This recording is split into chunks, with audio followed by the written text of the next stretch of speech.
Today we are learn about coins and currency notes. बघा, दैनंदिन जीवनामध्ये आपल्याला कोणताही व्यवहार करायचा असेल, काहीही खरेदी करायचं असेल, तर आपण ह्या नोटांचा, कॉइन्स म्हणजे नाण्यांचा वापर करून ते व्यवहार करत असतो. मग आता सध्या चालू असणाऱ्या नोटा आणि कॉइन्स हे दाखवलेले आहे. तर आपण ह्या पाठामध्ये पाहणार आहोत की या नोटांची व्हॅल्यू म्हणजेच काय, मूल्य, आणि आपल्याकडे असणाऱ्या ज्या नोटा आहेत ते एकूण किती आहेत, किती रक्कम आहे, मग ती कशी मोजायची हे आज आपण ह्या पाठातून अभ्यासणार आहोत. व्हॅल्यू म्हणजे काय, तर मूल्य, एखाद्या नोटेचं असणारं मूल्य. तर बघा, मग हे कशावरून ठरवायचं, ही नोट किती रुपयाची आहे. तर तुम्ही इथे बघितलं असेल तर इथे हे रुपीजचं चिन्ह दिलेलं आहे आणि इथे 500 म्हणजेच किती, 500 रुपीज. म्हणजे ही नोट किती रुपयाची आहे, 500 रुपीजची नोट आहे. इथे मागच्या बाजूने पण तुम्ही पाहू शकताय की इथे 500 रुपीज म्हणून पण लिहिलेलं आहे, म्हणजे अंकात पण लिहिलेलं आहे आणि अक्षरामध्ये पण 500 रुपये असे. आणि वेगवेगळ्या भाषांमध्ये, सर्व भाषा ज्या आपल्या भारतामध्ये वापरल्या जातात त्या सर्व भाषांमध्ये पण ते लिहिलेलं आहे. आणि अजून एक तुम्हाला प्रश्न पडला असेल की काही बघा, जे लोक अंध व्यक्ती असतात त्यांना काही नोटा दिसत नाहीत, मग अशा वेळेस त्यांना बरं कसं कळतं त्या पैशाची व्हॅल्यू किंवा त्या नोटेची.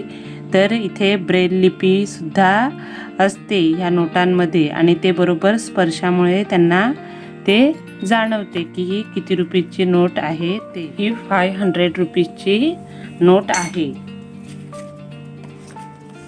ही किती रुपीजची आहे, 100 रुपीजची नोट आहे. बघा, इथे पण 100 रुपया म्हणून पण अक्षरामध्ये सुद्धा लिहिलेलं आहे. त्यानंतर ही आहे 50 रुपीजची नोट. 50 रुपीज. ही 20 रुपीज. बघा, इथे म्हणजे हे यावर असलेला अंक ही त्या नोटेचे काय आहे, व्हॅल्यू आहे, त्याचं मूल्य आहे. ही 10 रुपीजची नोट आहे. हे कॉइन्स, इथे किती लिहिलेले आहे, 10 रुपीज. हा 10 रुपीजचा कॉइन आहे.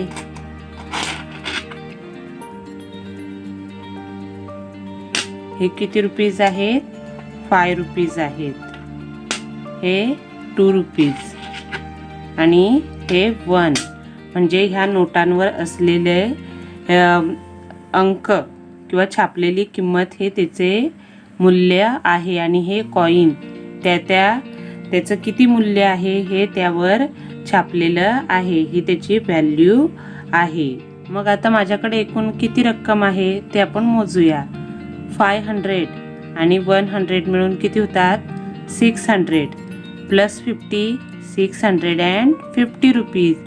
650 रुपीजमध्ये अजून 20 मिळवले किती होणार, 650 मध्ये अजून 20 मिळवले 670.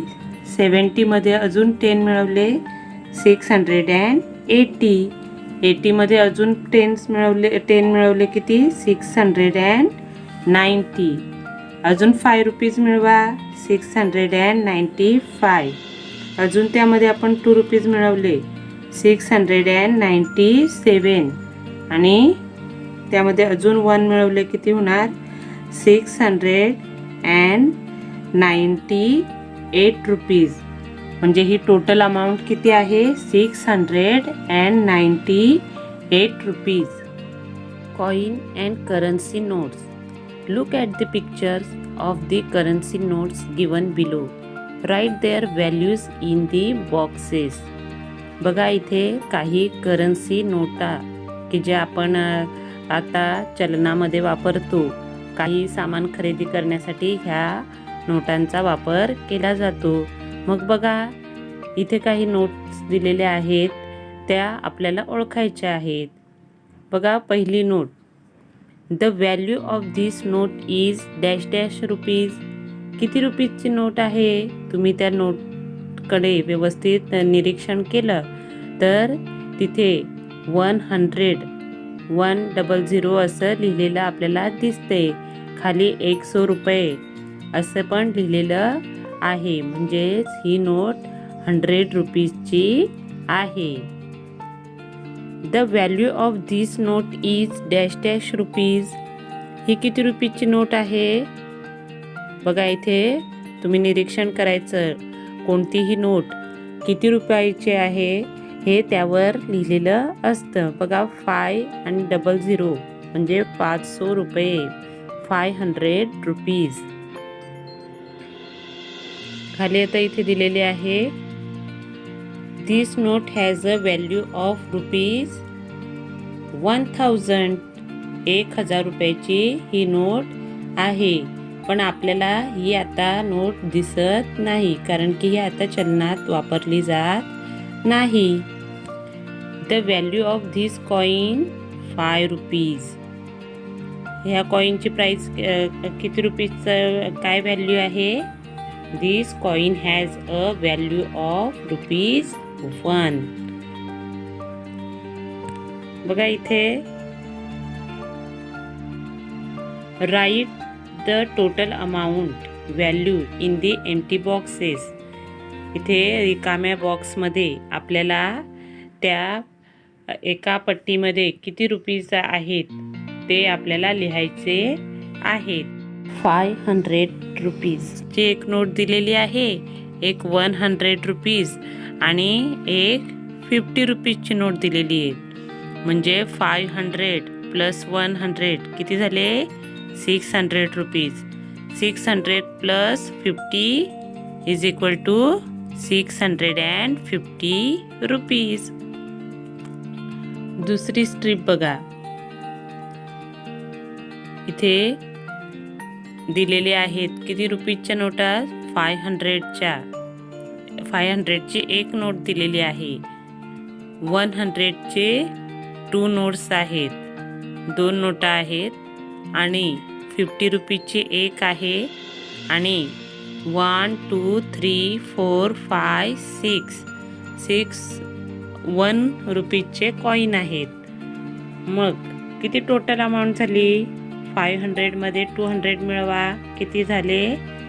700. म्हणजे 100 किती आहेत? 7 आहेत. 10s किती आहेत? 5 म्हणजे 50 रुपीज आहेत की नाही. आणि कॉइन्स किती आहेत? युनिट्स वन्स किती आहेत? 6 म्हणजे 756 rupees. The total amount is 756 rupees. त्यानंतर खाली पण काही नोटा दिलेल्या आहेत. 500 रुपीजची 1 नोट आहे, 20 रुपीजची 1 नोट आहे आणि एक 10 रुपीजची आहेत. कॉइन्स किती रुपीजचे आहेत? 5 रुपीजचा एक कॉइन आहे, 2 रुपीजचा एक कॉइन आहे आणि 1 रुपीजचे 2 कॉइन्स आहेत. मग आता टोटल अमाऊंट किती झाले? 100s किती आहेत? 5. 10s किती आहेत? 3. 20 plus 10 is equal to 30 rupees, means 3 10s. आणि युनिट्स वन्स कॉइन्स किती आहेत? 5 plus 2 7 plus 2 coin 7 8 9 means 9 coins. So total amount is 539 rupees.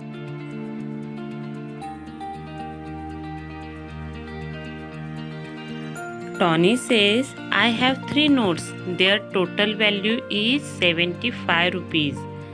Tony म्हणतो, माझ्याकडे 3 नोट आहेत आणि त्याची टोटल व्हॅल्यू किती आहे? 75 रुपीज आहे. Salma says, I too have 75 rupees, but I have 5 notes. माझ्याकडे पण किती 75 रुपीज आहेत, पण त्याची टोटल व्हॅल्यू किती आहे 5 rupees. Tony says, how can that be? मग हे असं कसं असू शकतंय? Tony has this notes. मग टॉनीकडे बघा कोणत्या नोट आहेत. 50 रुपीजची 1 नोट आहे, 20ची 1 नोट आहे, म्हणजे किती झाले 70 रुपीज, आणि 5 रुपीजची 1 नोट आहे, म्हणजे total 75 rupees. And Salma has this notes. सलमाकडे ह्या नोट आहेत. मग सलमाकडे किती 20च्या 3 नोट्स आहेत, 10ची 1 नोट आहे, आणि 5 रुपीजची 1 नोट आहे, म्हणजे 20च्या 3 नोट्स, म्हणजे 23 जार 60, आणि प्लस 10 70, आणि त्यामध्ये अजून 5 रुपीज ॲड केले तर किती होतात 75 रुपीज. म्हणजे दोघांकडे पण सारखेच अमाऊंट आहे की नाही 75 rupees. Both have equal amount, पण त्यांच्याकडे नोटा मात्र वेगवेगळ्या आहेत, पण त्याची व्हॅल्यू ही कशी आहे सारखीच आहे. दोघांकडे पण 75 रुपीजच आहेत. Sanju says, I have 100 rupees note, 4 notes of 20 rupees, 6 coins of 1 rupee each.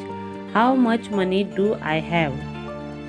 संजूकडे 100 रुपीजची एक नोट आहे आणि 4 notes of 20 रुपीज, म्हणजे ह्याची 4 नोटची प्राइस किती झाली. 4 नोट म्हणजे किती झाले 4 जार 80. 6 coins of 1 rupee each. 6 coin 1 रुपीचे आहेत, म्हणजे 6 1 जार 6, म्हणजे त्याच्याकडे किती रुपीज आहेत 186 rupees. Raju says, you had 186 rupees all together. सगळ्यां मिळून किती झाले, सगळे मिळून 186 रुपीज झालेले आहेत. Ankita says, I have 4 notes, they are worth 170 rupees all together. Can you guess which note I have? Anita म्हणते माझ्याकडे 170 रुपीज टोटल अमाऊंट आहे. मग आणि अशा किती नोट 170 रुपीज आहेत, आणि त्याच्या माझ्याकडे 4 नोट्स आहेत, 4 नोटा आहेत. मग कोणकोणत्या असतील? 100 रुपीजची 1 नोट, 50 रुपीजची 1 नोट, आणि 10 रुपीजच्या 2 नोट. ह्यांचे सगळ्यांची आपण टोटल केली तर किती होतात 170 rupees. Can we give rupees 170 using 4 notes in any other way? आपण तिला 170 रुपीज हे 4 नोट वेगळ्या प्रकारे देऊ शकतो का? तर देऊ शकतो. 50 रुपीजच्या 3 नोट, आणि म्हणजे 3 नोट किती झाले 150 रुपीज, आणि 20 रुपीजची 1 नोट, म्हणजे टोटल अमाऊंट इज 170 रुपीज. अशा आपण वेगवेगळ्या 4 नोट्स देऊन 170 रुपीज तिला देऊ शकतो. आपण अजून काही उदाहरणे पाहणार आहोत. Now let's see. I have 500 rupees, 1 note. 1 note is 100 rupees, 50 rupees 1 note, and 10 rupees 1 note. So how many I have total amount? मग काय आपल्याला करावं लागेल, तर ह्यांचे आपल्याला सर्वांचे बेरीज करावी लागतील. मग आता 500 मध्ये आपण 100 मिळवले, किती होणार 600, आणि 600 प्लस 50 अगदी सोपं आहे. 600 प्लस 50 म्हणजे 650 रुपीज. आणि त्यामध्ये अजून आपण हे 10 रुपीज मिळवले. किती झाले? 650 plus 10 means 660 rupees. So total amount is 660 rupees. आता माझ्याकडे 500 रुपीजच्या 2 नोट्स आहेत, 2 नोटा आहेत आणि 200 रुपीजची 1 नोट आहे, एक 20 रुपीजची नोट आहे, 5 रुपीजचा 1 कॉइन आहे आणि 1 रुपीजचा 1 कॉइन आहे. मग आपल्याला जेव्हा टोटल अमाऊंट काढायची असेल तेव्हा आपण मोठे नोट कोणती आहे, मोठा अंक कोणता आहे त्यांचे आपण बेरीज करूया. मग आता 500 प्लस 500 आपण ॲडिशन बघितलेलं आहे. किती होतात? 500 plus 500 is equal to 1000 rupees. 1000 मध्ये आपण 200 मिळवले. किती झाले? 1200 rupees plus 20. So total amount is 1220 plus 6 rupees म्हणजे 1226 रुपीज. ही टोटल अमाऊंट किती आहे? 1226 रुपीज. आता इथे सध्या चलनात असणारी 2000 रुपीजची पण नोट दाखवलेली आहे आणि हे एकूण किती रुपीज आहेत? 2860 रुपीज आहेत. मग ह्याचं तुम्ही कॅल्क्युलेशन करायचं आहे. आणि अशा प्रकारे आज आपण कॉइन्स अँड करन्सी नोट याविषयी माहिती मिळवलेली आहे. Okay, thank you.